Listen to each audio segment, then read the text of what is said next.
Hey traders, David Frost, my strategic forecast. You're here for another episode of Common Sense Market Analysis. Today is Tuesday, March 2, 2021. We're looking at a daily chart of the SPY or Spider, which is the proxy for the S&P 500. What do we have on the docket today? There's actually a lot of stuff on the docket today. I've got a laundry list of notes as it relates to different charts that we're going to discuss. We're going to look under the hood. We're going to pick apart the market. But here's the first thing we're going to do. We're going to take a look at the daily chart and we're going to see what jumps off the page. What's screaming information to us? What can we learn from what's been going on the daily chart?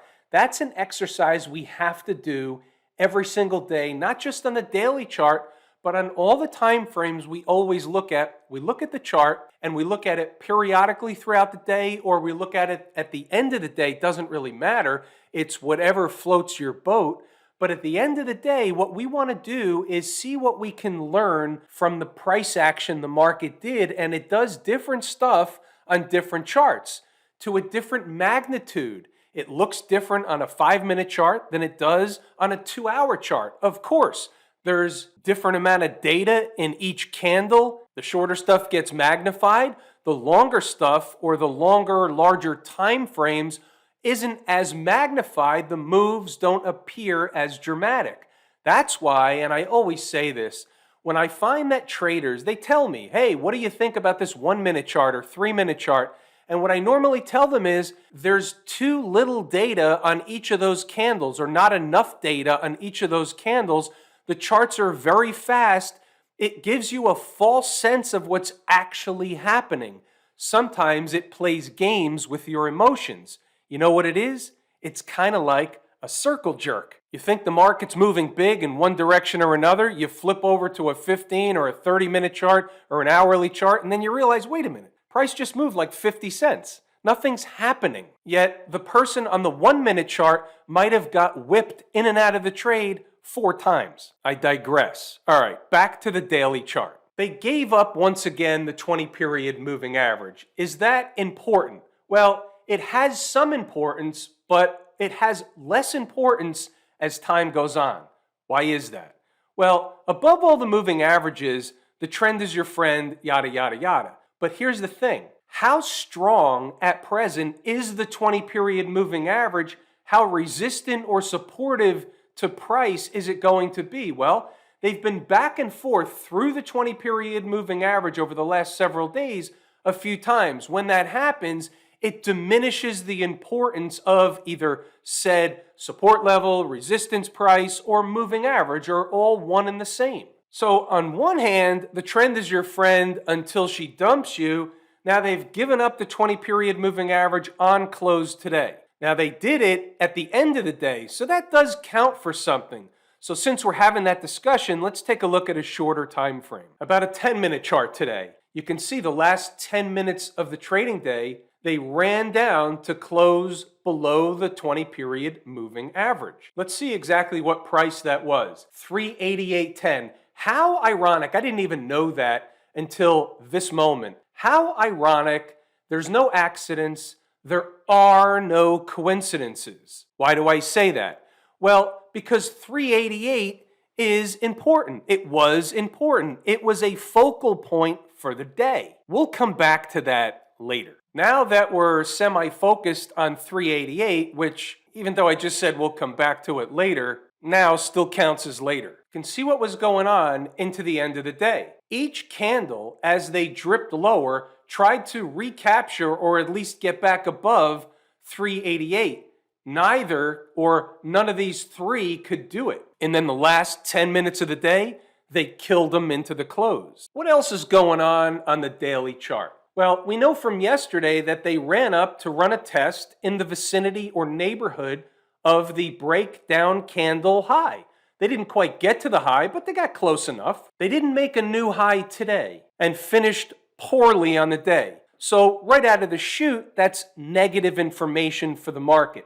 That's negative for the bulls, positive for the bears. Why is that? Well, there's a number of reasons, but A, let's look back to the breakdown candle. They tested the high. Now they're trending lower once again. So was it only a test and this is a true breakdown candle high They made a quick bearish wedge and they're going to go lower yet again.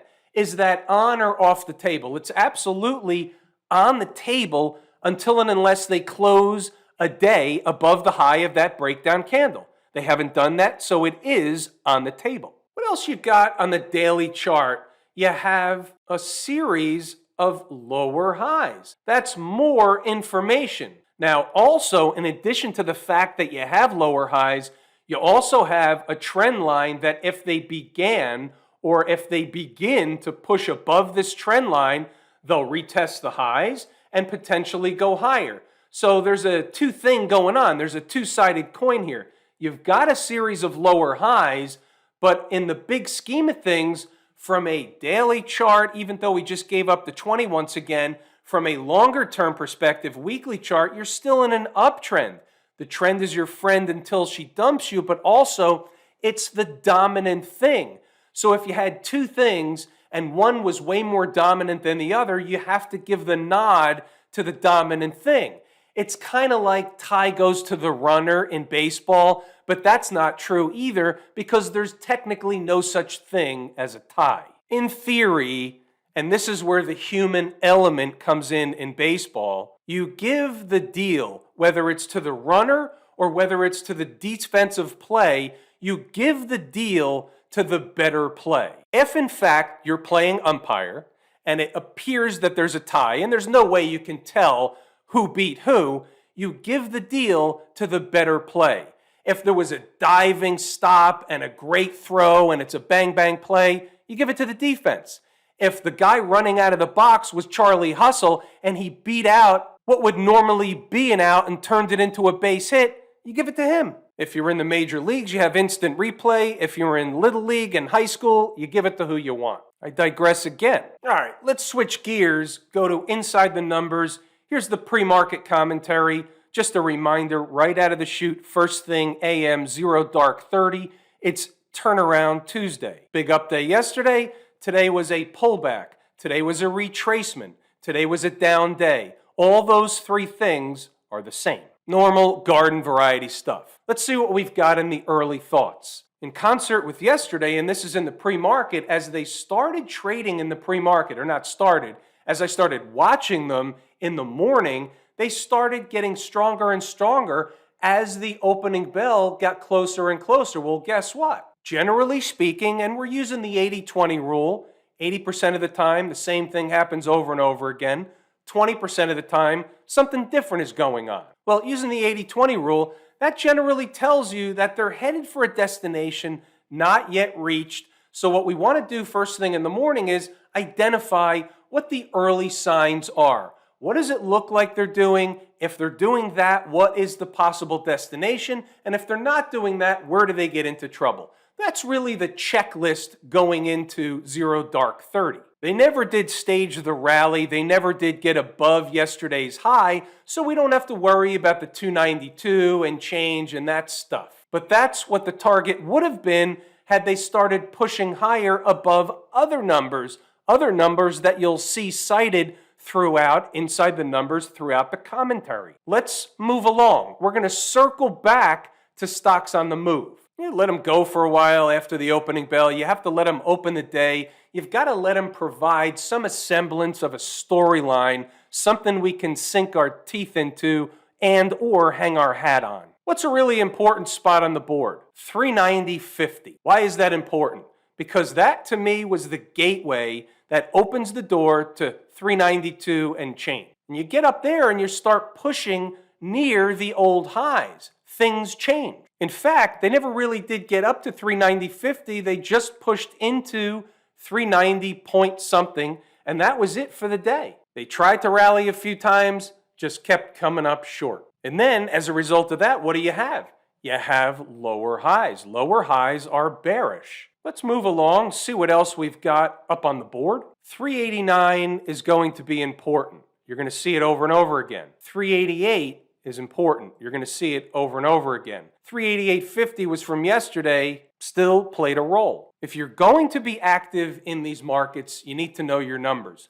If you don't know your numbers, you need help. If you want help, you can get it here. This is tour guide quality information. I'm going to scroll up a little bit and we're going to pick out a couple of important things. So we know about 389, we know about 388, we know about 388.50. That's all bunched together, but it's okay if it's bunched together. You could take advantage of bunched numbers. How do you do that? Well, if price is coming into a series of numbers that should be support and they're 50 cents apart, well, you can buy one at one and one at the second, some at one and some at the second. You can split your position, average the thing, and still wind up on the positive side of the trade. There's nothing wrong with doing that. I do it all the time. What you'll also see is another number on a failure. It'll show up here sooner or later, and it's 386.50. Now, what kind of business, here we go, what kind of business do we have talking about 386.50 all the way this morning when price was really far above that? Well, here's the thing. Because you have to know what's on the table. Doesn't have to be something in the next 5 minutes, but you've got to know what the thing is, the bigger picture is. If they're rallying, what's the destination? If they're falling, what's the destination? I need a short-term destination and I need a bigger picture destination. 386.50 happened to be a bigger picture destination for me. The 388 was a different type of number. Well, guess what? You'll notice that even though sometimes we're benched up, 388.50, 388 to 389, then all of a sudden there's nothing between 388 and 386.50. I don't make up the numbers, I just report the number. Yeah, how you doing? SPY, 5-minute chart, right of the vertical, today's activity. Let's set the table. 389 is the top line, 388.50 is the middle line, 388 is the lower line, only eclipsed on the downside by 386.50 into the closing bell. Not a lot you can do with that into the closing bell, but that's what they were doing into the closing bell when they gave up 388. And what you've already read or you will read in the notes section inside the numbers, the commentary is 388 was the line in the sand. That was the pivot. Give up 388 on closing candles or candle closes and opens the door for 386.50. It doesn't matter what today's numbers were. What matters is, are these numbers something that traders can take advantage of? Because what happens if this did happen at 1 o'clock in the afternoon? Different situation. We might have had to trade down to 386.50. We might have had to trade away from, up in the northern direction, 386.50. You never know what the market's going to give you when it's going to give it to you. Now, even look at this. So they came up short by like 8 cents earlier in the day. And what you'll also read in the commentary is that they came up short. It's not an accident. It's not a coincidence. It's the way the market allows you to read certain things. Not every time. Sometimes it's a fake out. Sometimes they're trying to tell you something. What do I take away from situations like this? Well, there's two things. Number one is it's bullish when it happens. They miss the number, they trade away, they couldn't get there. I look at that as bullish behavior. But then if they start heading back in that direction and they break certain stuff on the downside like they did today, then you know they're going for it. Then you know it was not necessarily a trick before, but they're going to come back to take care of business. You can't control what they do, but you can control what you think they're doing, at least in terms of the way you think about it. You can control your thought process and you have the ability to control your emotions. It's not easy to do, but you can certainly learn to do it. When you have the numbers in your back pocket, and you have to believe in the numbers in order for you to control your emotions. But if you can get to the point where you believe in the numbers because you understand the system, you understand the process, you understand why those numbers are important. Once you get to that point, then you can begin controlling your emotions because you have a confidence level in what the market is actually doing at a specific point in time. Put that in your pipe and smoke it. Let's get through the rest of the commentary. I gave you a lot, so what I urge you to do is pause the video. Read the commentary. Check the numbers against the chart. Check the commentary against what happened after the fact. The reason I say that over and over again is because if you're on the fence, if you need help, if you're looking for some answers, if you're active in the market during the trading day, then at least afford yourself the opportunity to see if this is something that can work for you.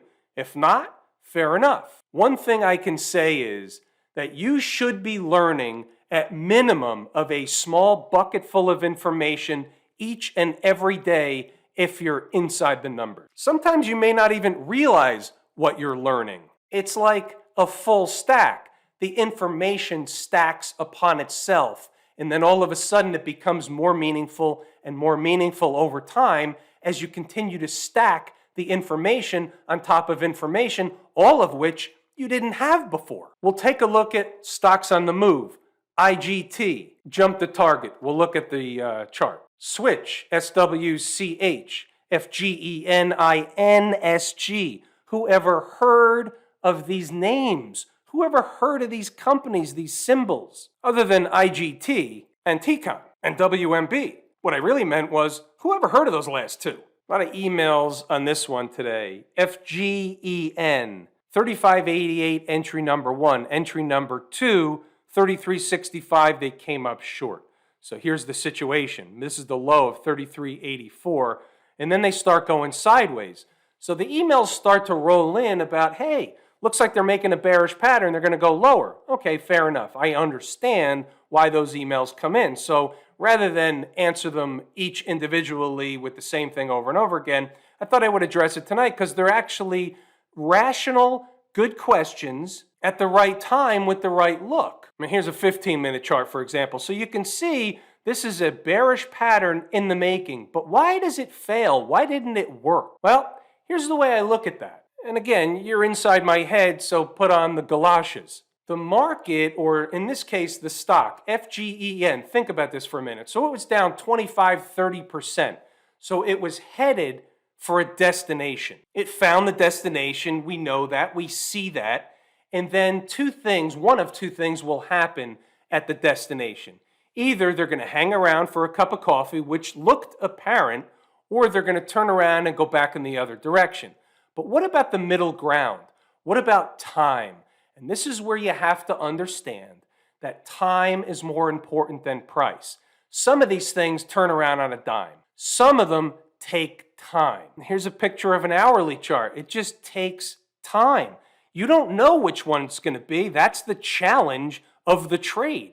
That's why this is the risk business. Remember from something we said a lot earlier, and we say just about every single day, the larger trend, for example, or the larger thing is the dominant thing. So look at it like that. So say the bigger picture thing was they were headed to a big time destination, probably off of a longer or larger time frame chart. Meaning I found the number not from a 5-minute chart, but from a longer, larger time frame, bigger chart.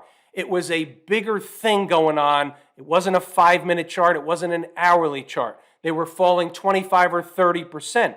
They were getting hammered. That comes from a big thing. There are times to think big. There are times to think small. You have to know how to balance the two. I'm not saying it's easy, and we're not going to dig into that one right now. Net, look what they did into the close. They went as high as 39.42. Took time. They were up in that neighborhood even before that. It takes time, but once they got going, and look what happened once they got back above 35.88. The fact that they went so quickly and came back for the retest and then took off reinforces 35.88 within pennies on either side was in fact the number. About Switch, they did the deal off the second number quickly. Let me help everybody understand this is a low price stock. It's $15.64 on entry. We're not looking for 30 or 40 or 50 cent gain. Be nice if you get it, but you have to be realistic and adjust your expectations to the price of the stock in terms of at minimum of what we're looking for to qualify for the base hit. If they keep going and it turns into a double, triple, home run, all that stuff, that's great. You get the base hit, they come back, You got to cut and run. You got yourself a half a base hit. It's okay. They went as high as $15.95. So that actually did go 30 cents. It's almost 2%. Guess what? In a matter of minutes, who won't take, or who wouldn't take, or who shouldn't take 2%?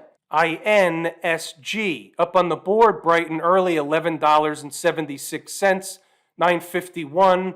This is the 3-minute candle ending 951. The low is $11.76.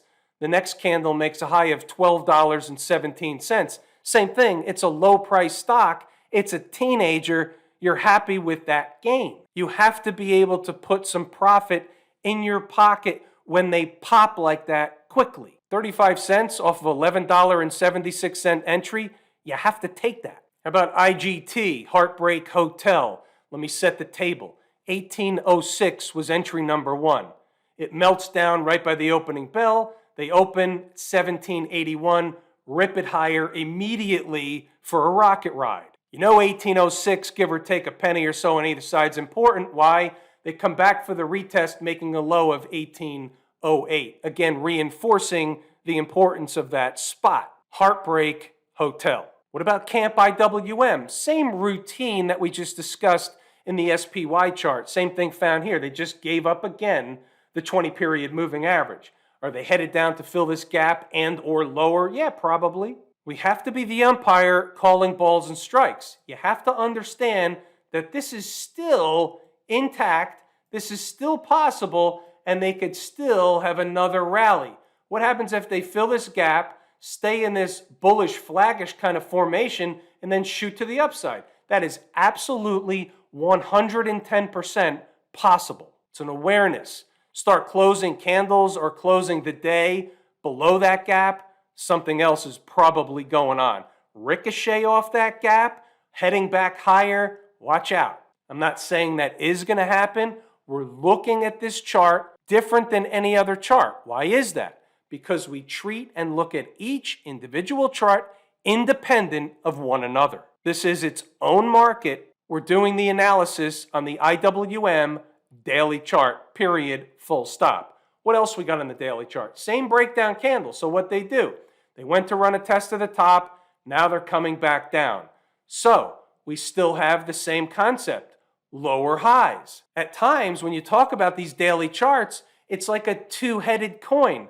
You have a bull flag, you have a breakdown candle high that was just tested, they're falling away. So the thing appears and is acting, the price action is bearish at present from a shorter perspective, right? What happened today? What happened yesterday? What happened last Thursday in creating that candle? All that stuff. But then you look back and you say, yeah, but for the last few weeks, all they're doing is eating time off the clock, building energy to make another move higher. Until and unless that fails. That will begin to fail if they close below this gap. That's the rub. What about the folks down at the transportation department? What do we have to say about them? They're high in the chart. They're above all the moving averages. There's nothing wrong with this chart. It was down 0.75% at the highs or around the highs. All we're going to do from this perspective is move it along. Similar conversation, only we change to the 50-period moving average.